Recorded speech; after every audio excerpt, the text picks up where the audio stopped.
چارەسەرەکە لاچوونی ئەمانە بەدیلەکە چێە؟ بەدیلەکە ئیسلامە. بەدیلەکە ئیسلامە، بەڵام ئیسلامێکی عاقڵانەی منهەجی ڕێکوپێک کە لەگەڵ هەواهەوەسی نەفسانە ڕوە. نا ئەوانە مەبەستم لەوانە نییە، من مەبەستم منهەجی ئیسلامە، ناڵم ئەو لایەنە ئیسلامیە.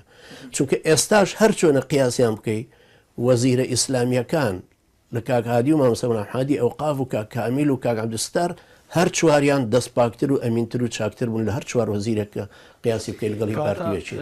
بزوتنەوە و یەکگرت و کۆمەڵت پێ بەدیلی پارتیەکێتیە؟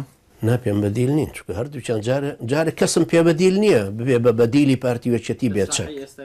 نا هەر ببێ بە بێچەک چۆنە بێ بە بەدیل. ئێمە وڵاتێکین، جارە ئەو وڵاتە دراوسەیە مجریمانەمان بە کورد و عەرەب و فارسەوە هەر سێکیان تەماعیان لە هەموو سەرۆت و سامانی ئێمە هەیە، لە ژێردەستەکردنی ئێمە هەیە، چاویان هیچیان بەرایی نایە کە بڵین ئێمە و ئەوان وەکو یەکین. لەبەرەوەکو نەوشیرە مستەفاوتی هەمومان هەر بە دەرەجە دوو حسابەکەن. ئێمە لەم قەزەمیەتیە بینە دەرەوە کە بە دەرەجە دوو حسابمان بۆ بکەن.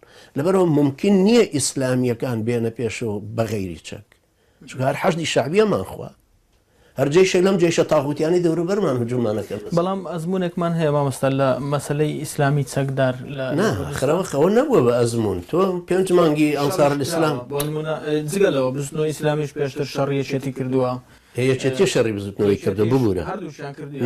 نانە مستەحیلە بڕوا بەوە بکەم.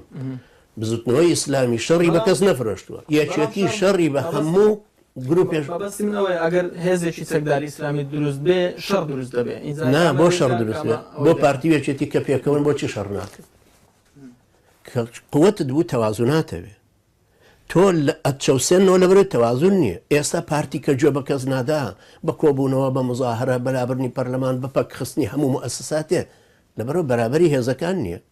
نیوەی یەکێتی لە خۆ گرتووە، ترسیشی لە گۆڕان نییە. ئیسلامەکانش پاشکەوتەیەکن، چ تەسیراتێکیانێ لەبەرەوە پارتی قاچی خستۆتە سەر قاچی پەرلەمانە تەعتیلیەکە، یاسا و ڕێسای هەر وجودی نییە ئەسڵەن. وڵاتێکە ڕوا هەر حەی عەلە سەڵات چۆنە ڕوا هەرێکە لە حاسی خۆیەوە پارێزگاری خۆیەکە هیچ